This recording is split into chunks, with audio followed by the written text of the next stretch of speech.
comunismo. Historia de una ilusión.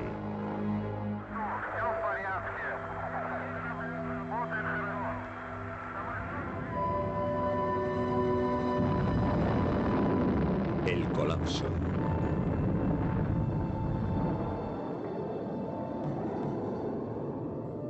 Baikonur, 4 de octubre de 1957. La Unión Soviética pone en órbita el primer satélite alrededor de la Tierra. Le llamaron Sputnik. Un discreto pitido procedente del espacio exterior alarma al mundo occidental, que teme que los cohetes utilizados para lanzar el satélite puedan transportar bombas atómicas. 1961, la siguiente señal de alarma. Yuri Gagarin se convierte en el primer hombre en ir al espacio. Para Nikita Khrushchev, eso demuestra la superioridad del comunismo. Khrushchev creía en el comunismo de la misma forma en la que los cristianos creen en el cielo. Decía que podíamos construir una sociedad muy efectiva. Nikita Khrushchev nació en 1894 en Ucrania, en el seno de una familia campesina pobre. Sus abuelos eran siervos. Un maquinista que se une al Partido Comunista en 1918. Tras sus estudios en la Academia del Partido, su carrera avanza rápidamente bajo el mando de Stalin. Como secretario del partido en Moscú, Khrushchev se dio a conocer supervisando la construcción del sistema de metro, que se completó en un tiempo récord. Participa en el terror de Stalin y se une al corazón del poder, el Politburó del Partido Comunista de la Unión Soviética, el PQS, en 1939. Como comisario político del partido con el rango de general, juega un papel importante en la batalla de Stalingrado durante la Segunda Guerra Mundial. Cuando en marzo de 1953 muere Stalin, Khrushchev, miembro de todos los órganos del partido, gana la batalla por su sucesión. Khrushchev no era el prototipo de ciudadano ruso. Si quieres ser un líder como Mao o Stalin, no debes hablar. Tienes que hacer acto de presencia una vez al año, decir algo que nadie entienda, para que luego todos discutan lo que tú tienes en mente, porque eres más listo que los demás. En el 20º Congreso del Partido en 1956, Khrushchev sorprende a todo el mundo denunciando los crímenes de Stalin. Se liberaron y rehabilitaron cientos de miles de prisioneros del archipiélago Gulag. La segunda parte de la revolución de Khrushchev fue su negativa a participar en la explotación sin límite de su propio pueblo. Stalin creía que el pueblo soviético debía ante todo producir y no consumir. El consumo era considerado burgués. Khrushchev legitimó el consumo. Nikita Khrushchev quería mejorar el nivel de vida general. Hizo lo posible porque se incrementase la producción en todos los segmentos. Fomentó el cultivo de nuevos campos para uso agrícola en todas partes.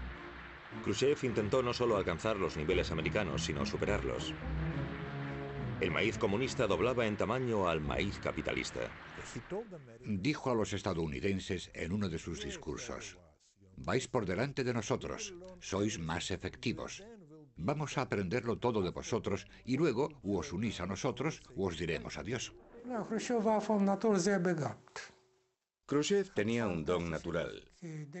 Tenía una memoria fantástica y comprendía lo que estaba sucediendo con mucha rapidez. Pero Khrushchev fue un claro ejemplo de cómo el poder absoluto corrompe por completo a un político. Viena, junio de 1961. Los dos hombres más poderosos del mundo hacen una glamurosa aparición. El joven y recién elegido presidente estadounidense John Fitzgerald Kennedy y Nikita Khrushchev, jefe de gobierno y del Partido Soviético, se reunían por primera vez. Desmoralizado por el fracaso de la invasión cubana de Bahía Cochinos, la actitud de Kennedy es reservada. Khrushchev toma la ofensiva y repite su petición de que los aliados occidentales se retiren de Berlín. Solo 2 meses después de la cumbre de Viena comienza la construcción del muro de Berlín el 13 de agosto de 1961. Se cierra la brecha del telón de acero que permitía a miles de personas escapar cada día hacia Occidente. La construcción del muro de Berlín fue desde luego una derrota para el sistema, porque el muro demostraba que no se podían proteger a sí mismos y que no le resultaban atractivos al pueblo. La élite ya se había ido en 1961. Si no hubiesen cerrado esa vía de escape, también se habrían ido todos los demás, lo que resultaría intolerable porque seguían creyendo en la construcción de su Estado socialista. Por eso construyeron el muro, que se ajustaba a la lógica de ese experimento comunista tan particular. Occidente no efectúa ningún ataque. Khrushchev sigue en su línea de confrontación, ofrece su apoyo a varios movimientos de liberación y se presenta a sí mismo como líder del tercer mundo. Khrushchev utiliza a Naciones Unidas como foro político.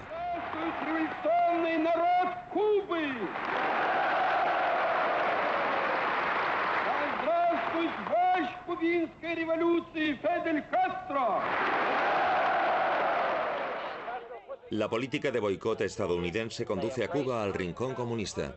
Khrushchev is good friend, good Cuban friend. Your leaders speak about aggression to Cuba. Khrushchev speak about defending Cuba. You to take our airplane. Khrushchev plane is our plane. Khrushchev is friend.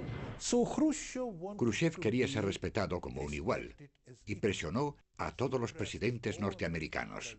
El presidente Eisenhower, el presidente Kennedy. Fue una de las razones de la crisis de los misiles en Cuba. Quiero ser un igual. Y los norteamericanos no querían hacerlo voluntariamente. Por lo tanto, lo hicieron bajo la presión de Khrushchev.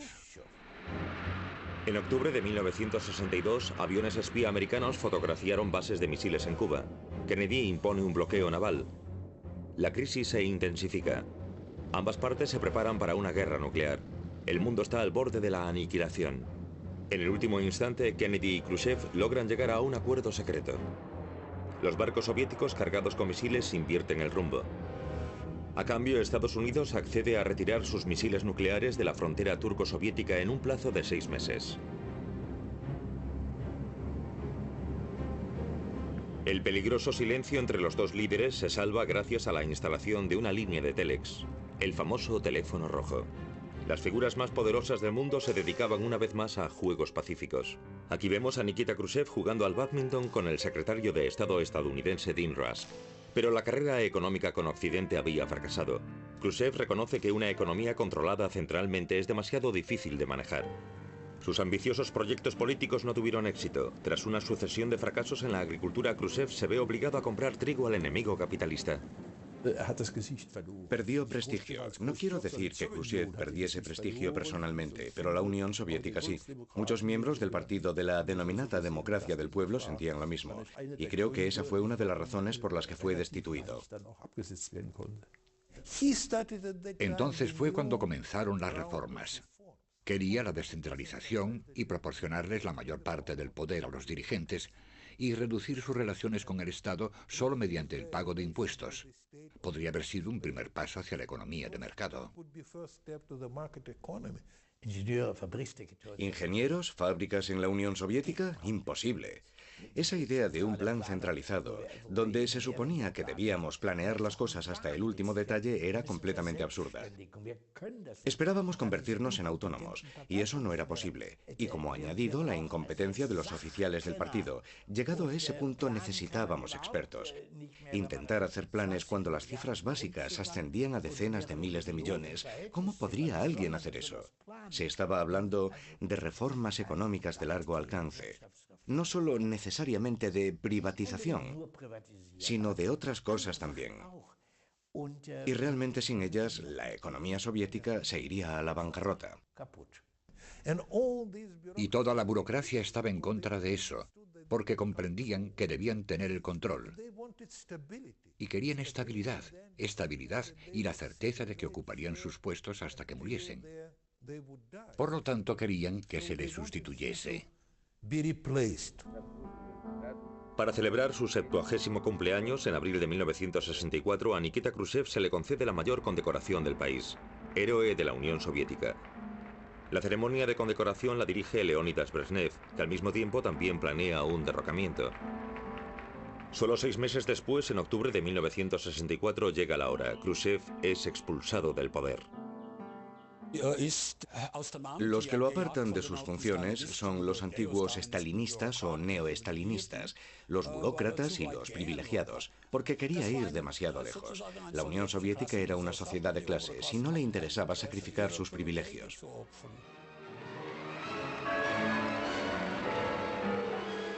Leonidas Ilich Brezhnev es el nuevo y poderoso líder. Nacido en 1906 en Ucrania, hijo de un trabajador de la siderurgia, toma el clásico rumbo de convertirse en un oficial del partido. Después del derrocamiento de Khrushchev, es nombrado secretario general del Partido Comunista. Brezhnev redime a Stalin y garantiza puestos y privilegios. Su poder se basa en la máquina del partido y en el ejército. Restituye y extiende la presencia militar soviética en África y en Asia. En Vietnam, Brezhnev ofrece su apoyo al Vietcong comunista contra la invasión de las tropas estadounidenses. La guerra de Vietnam. El constante bombardeo estadounidense y la elevada cifra de víctimas civiles vietnamitas provocan protestas en todo el mundo. Ho Chi Minh, Che Guevara y Fidel Castro se convierten en símbolos de la protesta estudiantil contra la guerra de Vietnam y el sistema capitalista. Empiezan a leer a Marx y a Engels y a creer en un futuro socialista.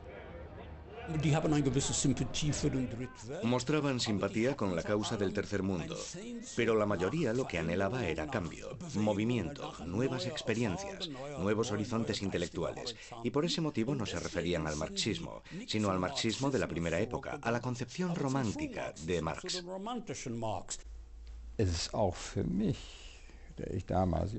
Para mí fue un fenómeno. Entonces era joven.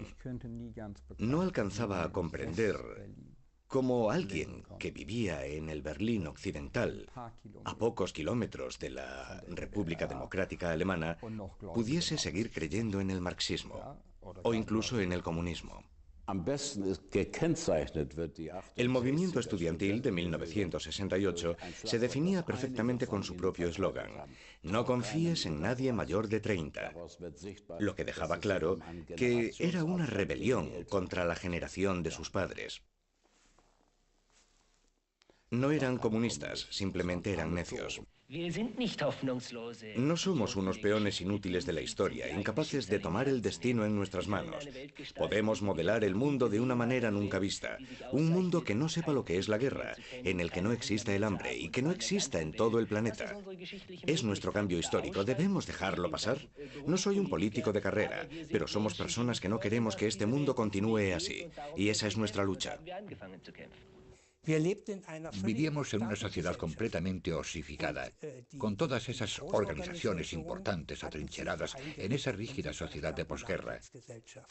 Y con esto quiero decir que todos los partidos estaban cómodamente establecidos. Y la juventud estudiantil de Varsovia, de Berlín o de Frankfurt no quería conformarse con eso. Quería un cambio. Por supuesto, no teníamos ni idea de que el cambio tardaría 30 años. Y que no se llevaría a cabo en el lado capitalista, sino en el lado post-estalinista. Al final, mucho de lo que pedíamos entonces se hizo realidad, pero no sucedió en Occidente, sucedió en el Este. En Checoslovaquia el pueblo también soñaba con una sociedad más libre y justa. La primavera de Praga se convierte en un símbolo del socialismo con cara humana. Las reformas democráticas de Alexander Dubček son recibidas con entusiasmo por los checoslovacos. En julio de 1968, Leonidas Brezhnev llega a Bratislava para una reunión del Pacto de Varsovia y pide que los camaradas checoslovacos retomen el camino soviético del socialismo. Los líderes soviéticos luchaban rigurosamente contra cualquier intento de los estados satélites, que era como se les llamaba entonces, por desligarse del bloque, y no toleraban nada que pudiese poner en peligro el comunismo en su doctrina pura. Brezhnev, que era contrario a cualquier reforma y que temía que si algo cambiaba afectaría a la Unión Soviética, intentó paralizar esas cosas. 21 de agosto de 1968. Las tropas del Pacto de Varsovia entran en Praga. El gobierno checoslovaco condena la invasión como una violación de las leyes internacionales, pero no obstante dice al ejército y al pueblo que no opongan resistencia. Pero el pueblo hace frente a los tanques. La primavera de Praga finaliza de forma violenta.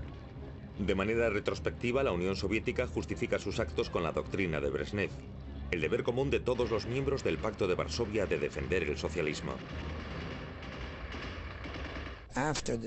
Tras la ocupación soviética de Checoslovaquia en 1968, escribí e hice público que ese era el inicio del fin del sistema soviético, porque eso significaba que ahora era un sistema basado enteramente en la fuerza militar y en la represión burocrática. No se debería olvidar nunca, aunque algunos lo hagan hoy en día, que la Unión Soviética tenía un enorme arsenal de armas nucleares. Eso significa que todas esas críticas contra Occidente por no intervenir ante unos crímenes tan horribles deberían tener en cuenta que esa intervención terminaría con una guerra mundial y con la muerte de millones de personas. Existía un peligro, y todos vivíamos conscientes de ese peligro. Y era enormemente importante mantener una postura militar que no les proporcionase a los líderes soviéticos ni el más remoto grado de confianza en que pudiesen ganar una guerra nuclear. Ambas superpotencias contaban con armas nucleares capaces de destruir el mundo varias veces. Un país no podía atacar al otro sin el riesgo de su propia caída. Esa superabundancia de armas se denominó la balanza del terror, y se suponía que su fin era garantizar la paz durante la Guerra Fría. La mayor concentración de armas se encuentra en los dos estados alemanes, el campo de batalla nuclear más apropiado. El nuevo gobierno alemán, bajo el mando de Willy Brandt, estudia las posibilidades de terminar con la confrontación entre los sistemas. El comunismo se basa en dos pilares.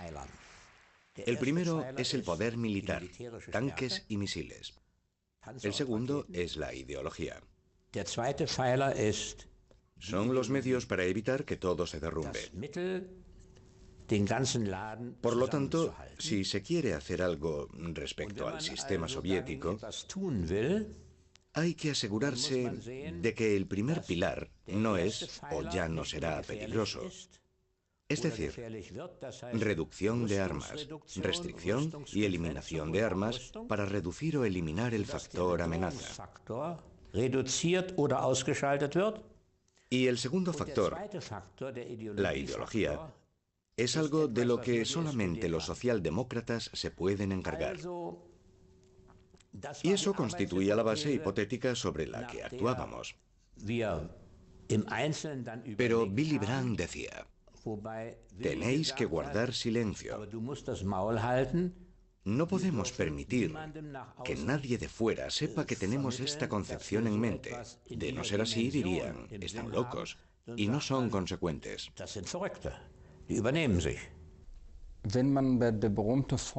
Si tomamos la famosa fórmula de Egon Bahr, el cambio a través de un acercamiento, ello también significa o implica la posibilidad de cierta convergencia. En otras palabras, una primavera de Praga exitosa. El socialismo se volvería más humano. Y el capitalismo también se volvería más humano. Y creo que esta concepción animó a personas como Gorbachev, porque también creían en ello a su manera. Esto quiere decir que la Ostpolitik, en cuanto a todas sus ilusiones, fue provechosa y aumentó las ilusiones útiles de Gorbachev. La Ostpolitik también significa reconciliarse a un nivel personal, algo que se demostró abiertamente en el verano de 1971. Leonidas Brezhnev y Willy Brandt se mostraron al mundo en un relajado viaje en barco por el Mar Negro. Ambas partes perseguían intereses diferentes. La Unión Soviética buscaba la ratificación de las fronteras de la posguerra. El negociador alemán Egon Bahr quería concesiones humanitarias, sobre todo para el pueblo de la RDA. Se firman los Tratados del Este, un exitoso equilibrio de intereses, incluso más allá de las fronteras ideológicas. Después de sus charlas con Brezhnev, Brandt comprendió que en términos de ideología, básicamente eran cínicos. Ya no eran creyentes auténticos. Pero, por supuesto, utilizaban su ideología como un instrumento de poder. un instrumento de dominación, un instrumento de disciplina. En China, Mao Zedong hace cumplir su culto personal. La ambición de Mao convierte a China en el rival principal de la Unión Soviética dentro del bloque socialista. Ambas partes se acusan mutuamente de traicionar al comunismo. En el río Ussuri, en la frontera chino-soviética, los dos hermanos socialistas se apuntan mutuamente con las armas. Mao y los chinos pensaban que eran más grandes y que su sangre revolucionaria fresca les permitiría ser los líderes del mundo comunista. Y repito que el comunismo en aquella época no era más que una etiqueta. Era una lucha por ser el líder del tercer mundo. Mientras la política exterior de Mao se afana por conseguir el papel dominante en el tercer mundo, el Partido Comunista Chino le desafía. Él moviliza al pueblo contra los funcionarios del Partido Comunista. Su reforma económica fracasa. Hay que pensar en ello como una guerra civil gigante. Por supuesto, se llevaron a cabo 1 o 2 juicios públicos, pero se trató de una guerra civil, con masacres horribles, y también otros juicios menores, no comparables con los juicios de Stalin, y en cierto modo, algo incluso más brutal que lo que sucedió en Moscú. Tras la muerte de Mao Zedong, en China se produjo otro cambio radical. Deng Xiaoping logró triunfar allí donde fracasó Nikita Khrushchev después de la muerte de Stalin. Con la lenta introducción de zonas empresariales libres, Deng llega a descentralizar la economía de acuerdo al modelo de la economía de mercado. Al mismo tiempo, el Partido Comunista se aferra a su poder.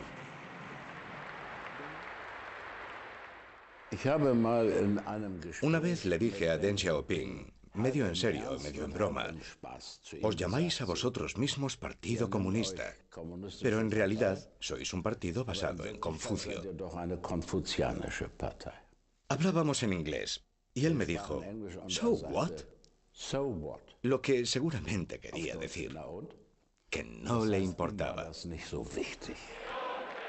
En la Europa occidental, los comunistas también volvían la cara a la Unión Soviética como modelo. El Partido Comunista Italiano, bajo Enrico Berlinguer, se muestra particularmente firme a la hora de mantener su compromiso con la democracia parlamentaria. En algunas sociedades europeas, los comunistas se dieron cuenta con naturalidad de que no tendrían éxito si se les veía como simples compañeros de viaje o accesorios de Moscú. Y por ello intentaron encontrar una dirección nacional que en una sociedad europea occidental debía ser diferente a la del Imperio Soviético. Era importante ser más autónomo, más independiente, tener una visión propia de la democracia y del socialismo. Y eso constituía un rechazo implícito de los dogmas de la Unión Soviética y del denominado socialismo verdadero. Los comunistas franceses, bajo la dirección de Georges Marchais, continúan su adhesión a la dictadura del proletariado. Resultado, el Partido Comunista francés se vuelve inconsecuente. Estábamos convencidos de que la única consecuencia, la posible consecuencia de desligarnos de la Unión Soviética era unirnos a la socialdemocracia. Helsinki, agosto de 1975. La Conferencia sobre la Seguridad y Cooperación en Europa, conocida por las siglas CSCE. Esta conferencia cambiaría el mundo. Brezhnev había alcanzado un objetivo clave post-1945 en la política exterior soviética. Todos los Estados miembros de la OTAN reconocen sus fronteras de la posguerra por un precio que no le parece demasiado alto.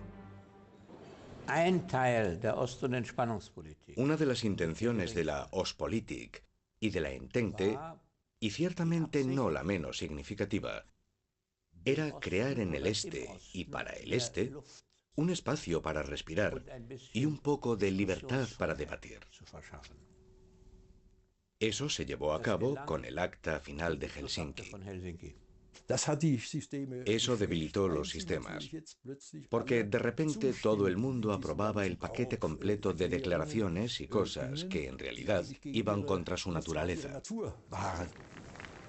Tras años de preparación, 35 líderes de Estado y de Gobierno firman el acta final de la CSCE. Su principio, reconocimiento y seguridad de las fronteras a cambio de garantizar los derechos humanos.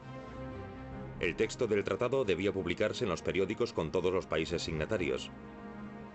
Esta condición permitía a los ciudadanos de cualquier lugar leer el catálogo de derechos que su país se había comprometido a mantener. Eso significaba que el pueblo podía remitirse a esos documentos una vez que habían sido publicados en los periódicos. Todos los movimientos de derechos civiles y disidentes se basaban en ellos, o abandonaban después de Helsinki 1975. Con respecto a los disidentes, yo diría para empezar que el análisis que hicieron en los años 70 fue acertado, lo cual asumía que el comunismo no se podía reformar desde arriba y que solo se podía destruir desde abajo. Destruir a través de una evolución pacífica. A lo largo de todo el bloque del Este, el pueblo hizo rápidamente uso de los nuevos derechos otorgados en el Acta Final de Helsinki. En Checoslovaquia, un grupo de disidentes que rodean a Jiří Hájek y a Václav Havel firman la Carta 77, en la que hacen públicas sus peticiones. La reacción de los poderes comunistas es la represión. El número de prisioneros políticos aumenta. Después de Helsinki, la opinión pública observa con mucha atención cómo trata el aparato del Estado a los disidentes. Los arrestos y el exilio llegan sin previo aviso, especialmente el de los activistas de los derechos humanos conocidos internacionalmente. La KGB intenta aislar del mundo exterior al premio Nobel de Física Andrei Sájarov. El escritor Alexander Solzhenitsyn es expulsado de la Unión Soviética. Las críticas públicas al sistema no están permitidas bajo el gobierno de Brezhnev. Los rusos llaman a esta época los años pesados, pero fue una época en la que incluso el ruso medio gozaba de cierta modesta riqueza y podía recoger frutos de la civilización, tales como un frigorífico, una radio, un televisor, incluso un coche. Pero al final del periodo de Brezhnev era difícil no notar el desfallecimiento. El sistema no funciona, ya no suministra esos modestos artículos de lujo y ahí está Afganistán. Afganistán, 1979. Cuando el régimen comunista amenaza con colapsarse, los tanques soviéticos se ponen en movimiento una vez más. La invasión del ejército soviético se condena en todo el mundo como un acto de agresión. Se reanuda el enfrentamiento entre este y oeste. Los costes enormes que conlleva la guerra arruinan la economía soviética. Los estadounidenses, bajo la presidencia de Carter, comienzan a desarrollar sobre una docena de nuevas tecnologías militares. Y nosotros reaccionamos con nuestros propios programas. El presupuesto para la sanidad se recortó en un 40%. Los gastos para cultura, escuelas, etc. en un 30%. Ahí fue donde comenzó la agonía de la sociedad y del Estado. Hacer cola se convierte en una ocupación a jornada completa. Incluso el abastecimiento más básico supone un problema. Hay estanterías vacías por todas partes. La economía de la escasez paraliza todo el bloque del Este. Mientras la informática hace estallar la tercera revolución industrial en Occidente, los líderes soviéticos intentan aislar al país de cualquier influencia externa.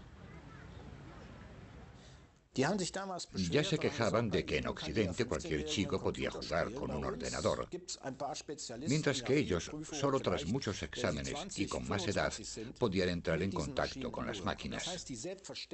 La integración de la informática en la vida cotidiana, por no hablar de la militar, que había en Occidente, no existía para ellos. Eso requería un espíritu de libertad. Una sociedad moderna, y la sociedad rusa era al fin y al cabo una sociedad moderna, no permite que le den órdenes continuamente, y las reglamentaciones y las imposiciones eran la esencia del brezhnevismo. A finales de los años 70 surge la resistencia en Polonia contra el gobierno. Los trabajadores hacen huelga. La resistencia en Polonia tenía mucho que ver con la fuerte posición de la Iglesia Católica y también con la particularidad de que los polacos tenían un obispo que había sido elegido papa. En 1979 el Papa Juan Pablo II visita su país natal. Allí a donde va lo recibe una multitud entusiasta.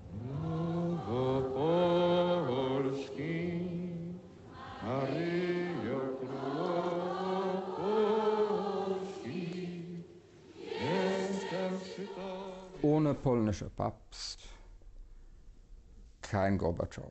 Sin papa polaco no hay Gorbachov, Samtene Revolution. ni revolución de terciopelo en 1989. Es ist sicherlich richtig. Con toda certeza, Ohne sin el Papa y sin su visita a Polonia en 1979, la ruptura del régimen y la experiencia que condujo a Solidaridad no habría tenido lugar. zustande gekommen wäre. La visita del Papa inspira un nuevo movimiento de oposición. Los trabajadores del muelle de Lenin en Gdansk inician uniones independientes que se agrupan bajo el nombre de Solidarność, Solidaridad, bajo el liderazgo de Lech Walesa. Las diferentes voces de los grupos disidentes reclaman los derechos garantizados en Helsinki, convirtiéndose en un movimiento de masas que lucha por la autodeterminación. Ohne Solidarność, Sin Solidaridad no tendríamos a Gorbachov, der ganze Gorbatschow, ya que la premisa de la política europea de Gorbachov era: so geht's nicht. no se puede seguir así en Europa del Este, tenemos que cambiar algo de base en Europa del Este. Mikhail Gorbachev se convierte en miembro del Politburó del Partido Comunista de la Unión Soviética. Aún no había cumplido los 50 años. 1982, el desfile conmemorando el 65 aniversario de la Revolución. Gorbachev es con mucho el más joven entre los, por otra parte, grises funcionarios. Marcado por los años y una grave enfermedad, el líder del Estado y secretario general del PQS, Leonidas Brezhnev, muere poco después. En los siguientes 3 años, sus 2 sucesores también mueren, Yuri Andropov y Konstantin Chernenko.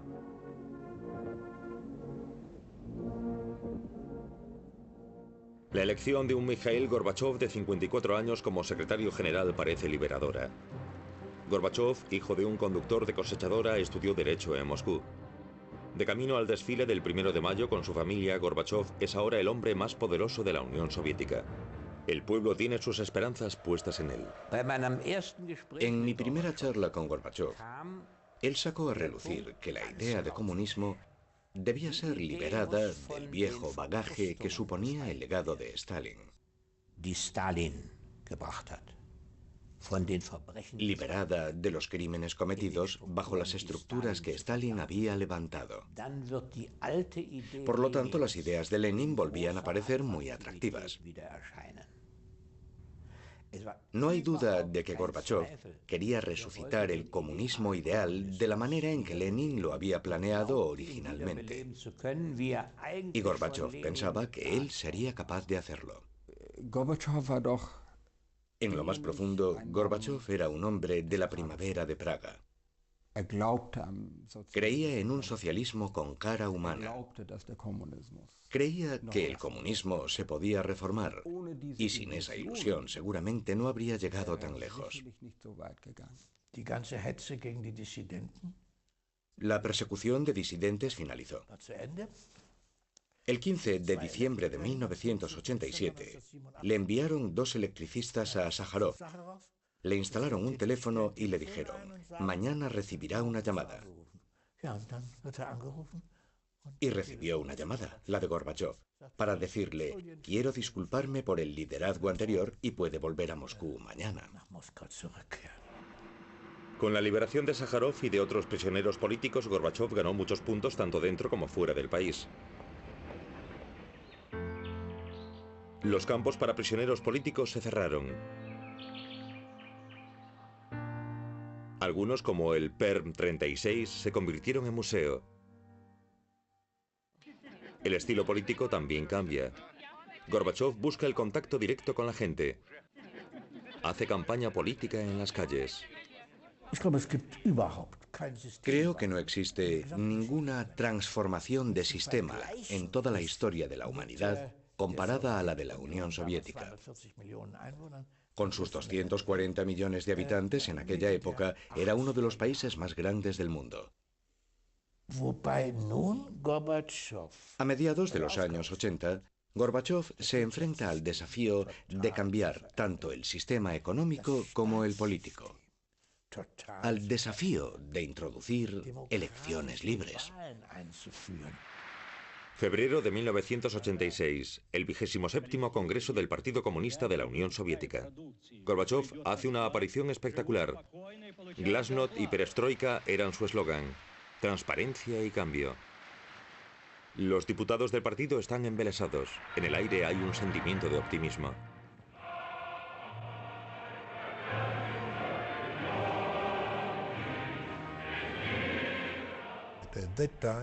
En aquel momento, Gorbachov era el mejor de nosotros. Acabó con la Guerra Fría. Redujo la amenaza nuclear. Fue un gran cooperador y opositor. Fue el último bolchevique del siglo XX.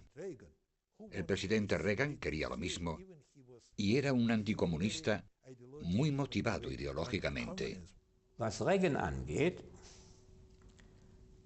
Con respecto a Reagan, era un anticomunista inflexible.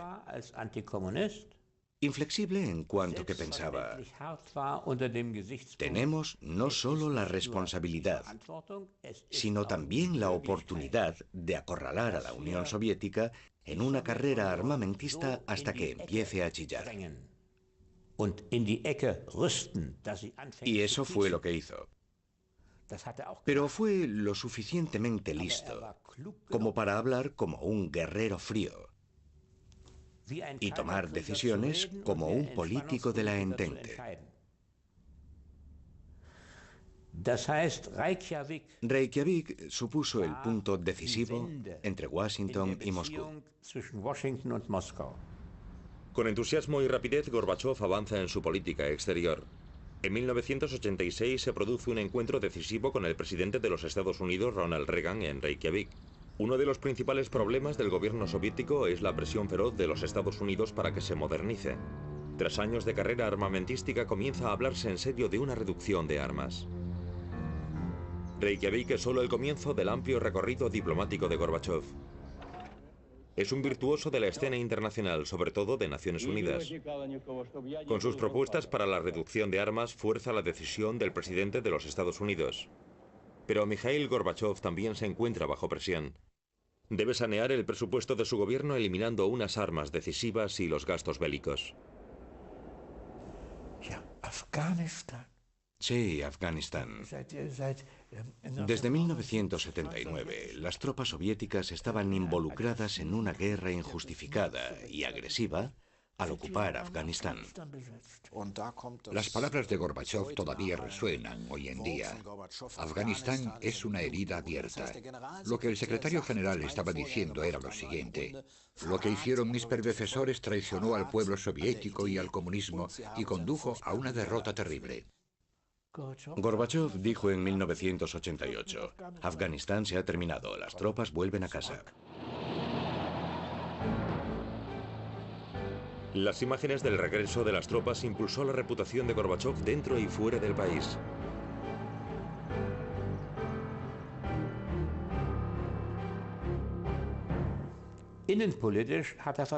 Fracasó en términos de política interior. Tenía que ser así, porque no existe ningún libro de texto que diga cómo convertir una economía manejada por el Estado con muchas dificultades en una economía social de mercado. Pronto nos dimos cuenta de que no tenía un sistema, un programa. Su tesis era, ataca primero y mira luego alrededor. Y después dijo, es lo que dijo Lenin una vez. Una pequeña confusión. Lenin no lo dijo, lo hizo Napoleón.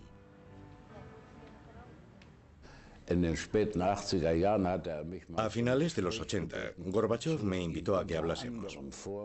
Le dije que debía tener cuidado con su política monetaria y con el incremento del volumen del dinero.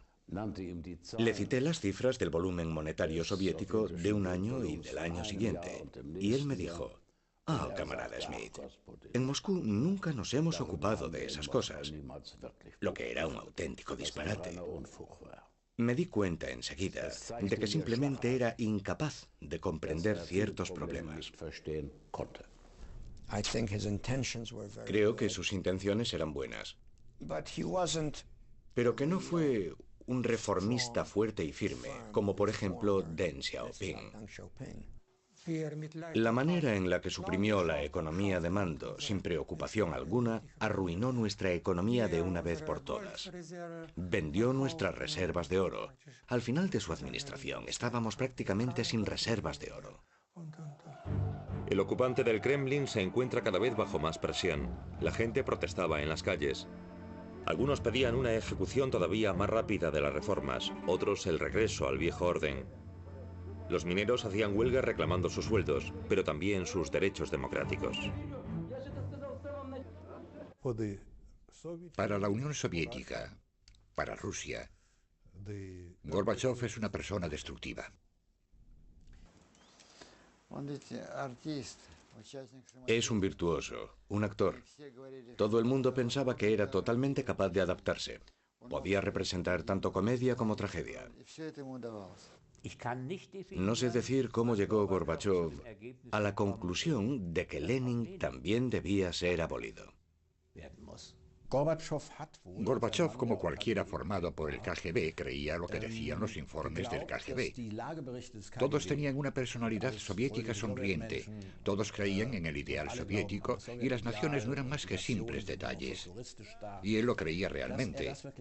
Pero cuando tomó la democracia en serio afirmó: necesitamos la democracia como el aire que respiramos. Eso lo leí yo en Moscú, en los primeros años de Gorbachov. Subestimó el hecho de que la democracia también podía ser altamente explosiva, combinada con el nacionalismo. Necesitamos la democracia como el aire que respiramos. Le dije a Billy: escucha, el viejo conflicto se ha terminado. Ya no era la dictadura del proletariado, sino la democracia como el aire que respiramos.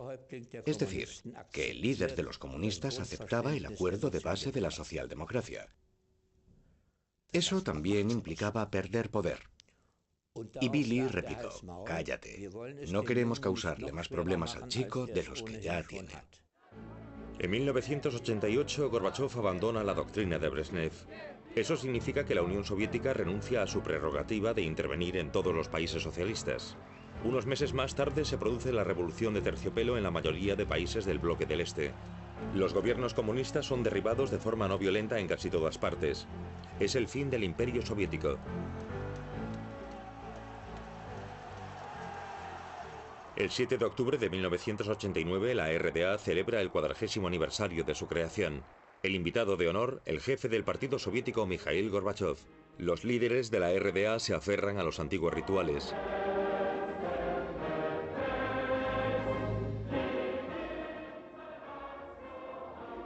Pero en las calles se forman protestas. Aquí también Gorbachov es un faro de esperanza.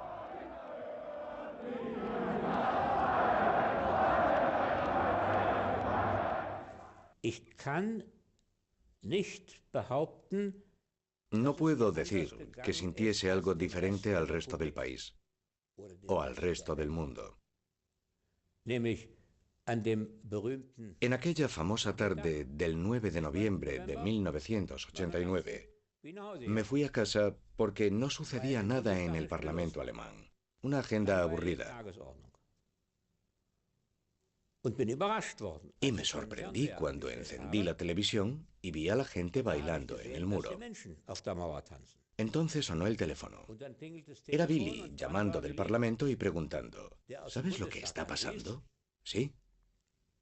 Sorprendido, ¿verdad? Sí. ¿Esperabas algo así? No. Un mes después cae el muro de Berlín. Gorbachov no quería entregar su imperio comunista. No era un traidor.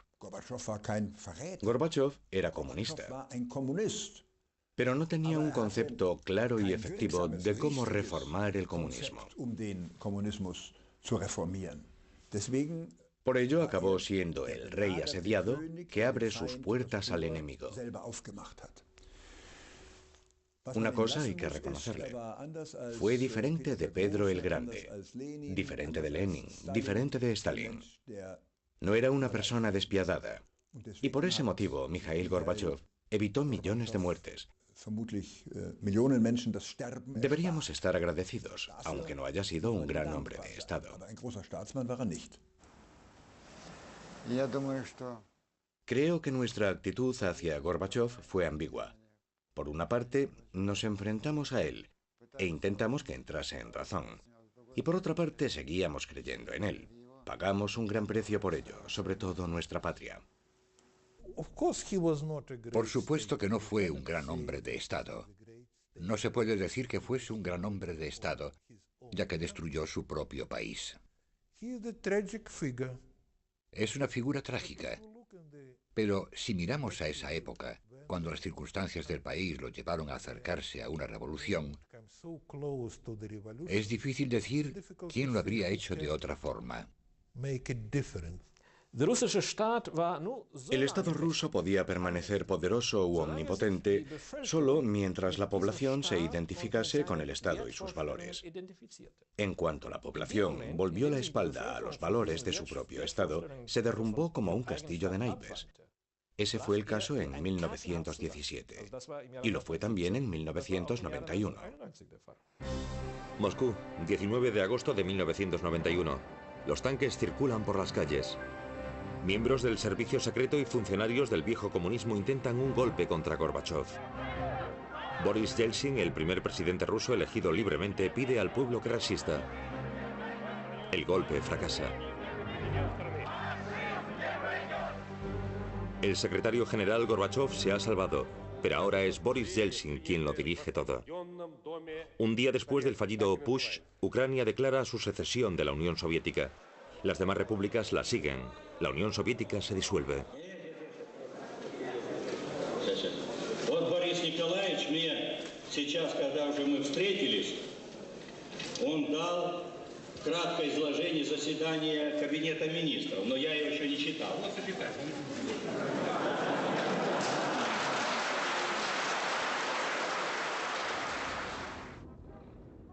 El 25 de diciembre de 1991, Gorbachev pronuncia un discurso por televisión presentando su renuncia como último líder comunista de la Unión Soviética.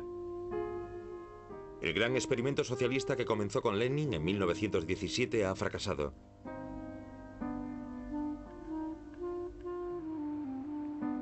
La bandera roja que ondea sobre el Kremlin es retirada. ¿Ha vencido el capitalismo para siempre o el comunismo todavía tiene futuro?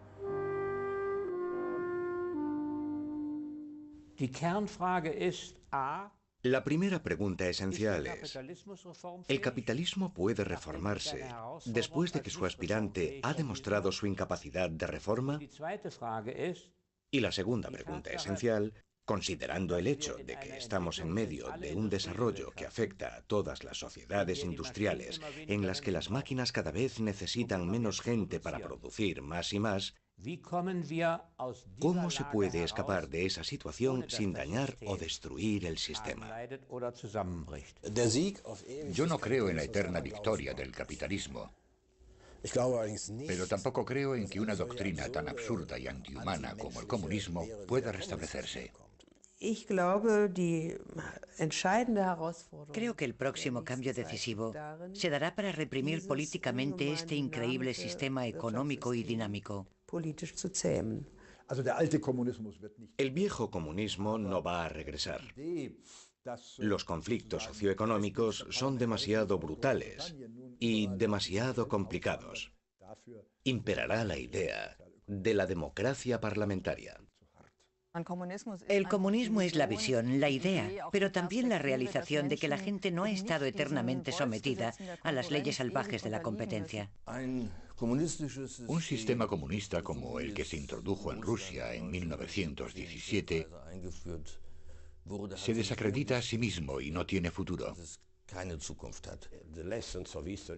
Las lecciones de historia han sido tan duras. Creo que nadie puede insistir en esas posiciones y en esas ilusiones. No le veo futuro al comunismo como ideología. para que pueda representar las bases de movimientos sociales y políticos significativos, particularmente en Europa. Pero la idea de la igualdad de las personas existirá en nuestras almas para siempre.